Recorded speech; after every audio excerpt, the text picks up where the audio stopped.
السلام علیکم۔ آج کی اس ویڈیو میں ہم آپ کے لیے عید الفطر کے دن کا ایک بہت ہی خوبصورت سا وظیفہ لائے ہیں۔ امید ہے آپ اس پر ضرور عمل کریں گے۔ اس وظیفے پر عمل کرنے سے پہلے چند باتوں کا خیال رکھنا ضروری ہے۔ یہ وظیفہ عید کی نماز کے بعد سے لے کر غروب آفتاب سے پہلے تک کیا جا سکتا ہے، اور یہ وظیفہ خاص طور پر عید کے دن ہی کرنا ہے۔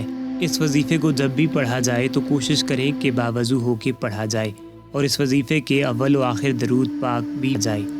وظیفہ یہ ہے: جو شخص عید کے دن 300 مرتبہ سبحان اللہ و بحمدہ پڑھے گا، سبحان اللہ و بحمدہ 300 مرتبہ پڑھے گا، اور اس کا ثواب فوت شدہ مسلمانوں کی ارواحوں کو کرے گا، تو اللہ تعالیٰ فوت شدہ مسلمانوں کی قبروں میں 1000 انوار داخل فرمائے گا۔ سبحان اللہ، کتنی بڑی بات ہے۔ اور جب یہ وظیفہ پڑھنے والا خود اس دنیا سے جائے گا تو اللہ تعالیٰ اس کی قبر میں بھی 1000 انوار داخل فرمائیں گے۔